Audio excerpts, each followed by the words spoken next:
നവസാമ്രാജ്യത്വം. ഒരു രാജ്യത്ത് രജിസ്റ്റർ ചെയ്ത വിവിധ രാഷ്ട്രങ്ങളിൽ പ്രവർത്തിക്കുന്ന ബഹുരാഷ്ട്ര കമ്പനികൾ അവരുടെ താൽപ്പര്യങ്ങൾക്ക് വേണ്ടി വികസിതവും അവികസിതവുമായ രാജ്യങ്ങളുടെ സാമ്പത്തിക, സാമൂഹിക, സാംസ്കാരിക മേഖലകളിൽ ഇടപെട്ടത് അറിയപ്പെടുന്നതാണ് നവസാമ്രാജ്യത്വം അഥവാ നിയോ ഇമ്പീരിയലിസം. നവസാമ്രാജ്യത്വത്തിന്റെ ആശയങ്ങളാണ് ആഗോളവൽക്കരണം, സ്വകാര്യവൽക്കരണം, ഉദാരവൽക്കരണം. ഇനി പുത്തൻ സാമ്പത്തിക പരിഷ്കാരം. പുത്തൻ സാമ്പത്തിക പരിഷ്കാരം എന്നറിയപ്പെടുന്നത് ആഗോളവൽക്കരണം, സ്വകാര്യവൽക്കരണം, ഉദാരവൽക്കരണം എന്നിവയാണ്. ആഗോളവൽക്കരണത്തിന്റെ സവിശേഷതകൾ എന്തൊക്കെയാണെന്ന് നോക്കാം. 1. മത്സരത്തിലൂന്നിയ കമ്പോളം നിലവിൽ വന്നു. അതിരുകളില്ലാതെ ഉൽപ്പന്നങ്ങൾ, സേവനങ്ങൾ, വിഭവങ്ങൾ, മൂലധനം, പുത്തൻ സാങ്കേതികവിദ്യ, മനുഷ്യശേഷി എന്നിവയുടെ ഒഴുക്ക് സൃഷ്ടിച്ചു. രാഷ്ട്രത്തിന്റെ സമ്പദ് വ്യവസ്ഥയെ ആഗോള സമ്പദ്ഘടനയുമായി ബന്ധിപ്പിച്ചു. ബഹുരാഷ്ട്ര കമ്പനികളുടെ താൽപ്പര്യങ്ങൾ സംരക്ഷിച്ചു. ആഗോള ഗ്രാമം എന്ന ആശയത്തിന് രൂപം നൽകി. ആഗോളവൽക്കരണത്തിനനുസൃതമായി ആഗോള നയങ്ങൾ രൂപവൽക്കരിക്കുകയും നടപ്പിലാക്കുകയും ചെയ്യുന്ന സ്ഥാപനങ്ങളാണ് ലോകബാങ്ക്, അന്താരാഷ്ട്ര നാണയനിധി, ലോക വ്യാപാര സംഘടന. ബഹുരാഷ്ട്ര കമ്പനികളുടെ ഉൽപ്പന്നങ്ങൾക്കും മൂലധനത്തിനും നിയന്ത്രണങ്ങളില്ലാതെ കടന്നു വരുവാനായി ഇറക്കുമതി നിയമങ്ങളും നികുതികളും ഉദാരമാക്കിയത് അറിയപ്പെടുന്നതാണ് ഉദാരവൽക്കരണം. സ്വകാര്യ മേഖലയെ പ്രോത്സാഹിപ്പിക്കുന്നതിന്റെ ഭാഗമായി പൊതുമേഖലാ സ്ഥാപനങ്ങളെ സ്വകാര്യവൽക്കരിച്ചത് അറിയപ്പെടുന്നതാണ് സ്വകാര്യവൽക്കരണം. എസ്ട്രാ മാർക്സ് ബോട്ട്സ്. തായ്വാന്റെ പരമാധികാരം ജപ്പാനിൽ നിന്നും ചൈനയ്ക്ക് ലഭിക്കാൻ കാരണമായ ഉടമ്പടിയാണ് കെയ്റോ വിളംബരം 1943. അടുത്ത് പോട്സ്ഡാം വിളംബരം 1949. തായ്വാനിൽ സൈനിക നിയമം റദ്ദു ചെയ്ത വർഷം 1987. ക്രോസ് സ്ട്രൈറ്റ് ബന്ധങ്ങൾ എന്നറിയപ്പെടുന്നത് ഏതൊക്കെ രാജ്യങ്ങൾ തമ്മിലുള്ള നയതന്ത്ര ബന്ധമാണെന്ന് ചോദിച്ചാൽ ചൈനയും തായ്വാനും.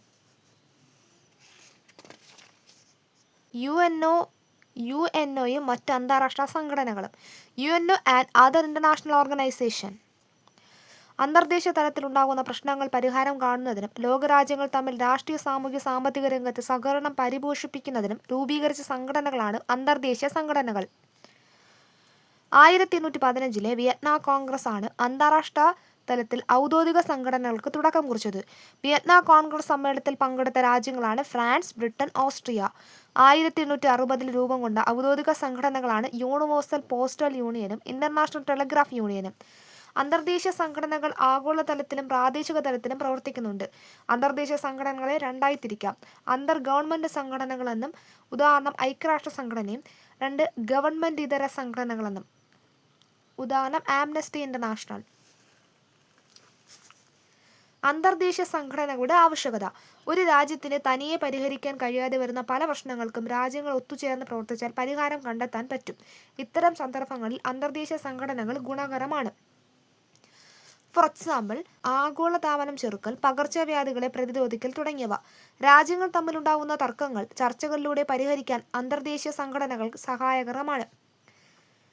ഓരോ രാജ്യവും തമ്മിലുള്ള സഹകരണത്തെ തുടർന്നുണ്ടാകുന്ന ആശയങ്ങളും വിവരങ്ങളും വ്യവസ്ഥകളും രൂപപ്പെടുത്തുവാൻ അന്തർദേശീയ സംഘടന സഹായകമാണ്.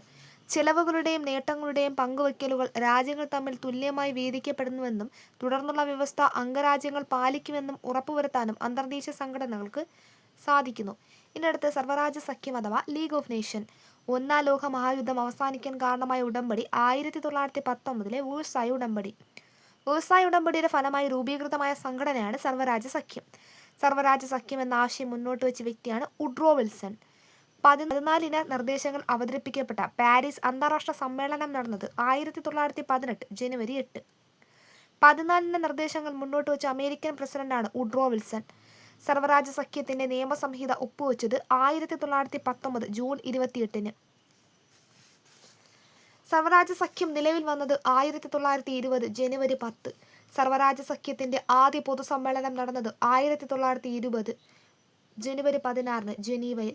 ലീഗ് ഓഫ് നേഷന്റെ പിതാവ് എന്നറിയപ്പെടുന്നത് വുഡ്രോ വിൽസൺ. സർവ്വരാജ്യ സഖ്യത്തിന്റെ പ്രധാന ലക്ഷ്യം രണ്ടാമതൊരു ലോകയുദ്ധം ഉണ്ടാകാതെ തടയുക. സർവ്വരാജ്യ സഖ്യത്തിന്റെ ആസ്ഥാനം ജനീവ. സർവ്വരാജ്യ സഖ്യത്തിന്റെ ഭരണഘടന അറിയപ്പെടുന്നത് കവനന്റ്. സർവ്വരാജ്യ സഖ്യത്തിൽ ആദ്യ സെക്രട്ടറി ജനറലാണ് ജെയിംസ് എറിക് ഡ്രമണ്ട്. സർവ്വരാജ്യ സഖ്യത്തിന്റെ അവസാന സെക്രട്ടറി ജനറലാണ് സീൻ ലെസ്റ്റർ. രണ്ടാം ലോക മഹായുദ്ധകാലത്ത് സർവ്വരാജ്യ സഖ്യത്തിന്റെ സെക്രട്ടറി ജനറൽ ആയിരുന്നത് സീൻ ലെസ്റ്ററാണ്. അദ്ദേഹം അയർലൻഡുകാരനാണ്. സർവ്വരാജ്യ സഖ്യത്തിൽ അംഗമല്ലാതിരുന്ന പ്രമുഖ രാജ്യമാണ് അമേരിക്ക. ഐക്യരാഷ്ട്ര സംഘടന നിലവിൽ വരുന്നതിന് മുൻപ് സാർവദേശീയ സമാധാനം ലക്ഷ്യമാക്കി പ്രവർത്തിച്ചിരുന്ന സംഘടനയാണിത്. ഐക്യരാഷ്ട്രസഭയുടെ മുൻഗാമി എന്നറിയപ്പെടുന്ന സംഘടന കൂടിയാണ് ലീഗ് ഓഫ് നേഷൻ. സർവ്വരാജ്യ സഖ്യം പരാജയപ്പെടാനുള്ള പ്രധാനപ്പെട്ട കാരണങ്ങൾ: ഒന്ന്, USA, USSR, ജർമ്മനി എന്നീ പ്രബല ശക്തികൾ ഈ ഒരു സഖ്യത്തിന്റെ ഭാഗമല്ലായിരുന്നു. അടുത്തത്, ജർമ്മൻ നേതാവായ ഹിറ്റ്ലറുടെ സാമ്രാജ്യത്വ മോഹങ്ങൾ തടയാൻ കഴിഞ്ഞില്ല. സഖ്യത്തിന്റെ തീരുമാനങ്ങൾ നടപ്പിലാക്കാൻ പോകുന്ന ഒരു സൈന്യം ഈ ഒരു ലീഗ് ഓഫ് നേഷന് ഉണ്ടായിരുന്നില്ല. ദെൻ അസംബ്ലി, കൗൺസിൽ, സെക്രട്ടേറിയറ്റ് എന്നിവയായിരുന്നു പ്രധാന ഘടകം. അന്താരാഷ്ട്ര നീതിന്യായ കോടതി, അന്താരാഷ്ട്ര തൊഴിൽ സംഘടന എന്നിവ ഉപഘടകങ്ങളാണ് ലീഗ് ഓഫ് നേഷന്റെ. ഇനി ലീഗ് ഓഫ് നേഷന്റെ സെക്രട്ടറി ജനറൽസിന്റെ പേര് ജെയിംസ് എറിക് ഡ്രാമാൻ, ബ്രിട്ടനിലുള്ള അദ്ദേഹമാണ്. ജോസഫ് അവനോൾ ഫ്രാൻസിലാണ്. സീൽ ലെസ്റ്റർ അയർലൻഡുകാരനാണ്. 1946 ഏപ്രിൽ 20 ലീഗ് ഓഫ് നേഷൻ പിരിച്ചുവിട്ടു.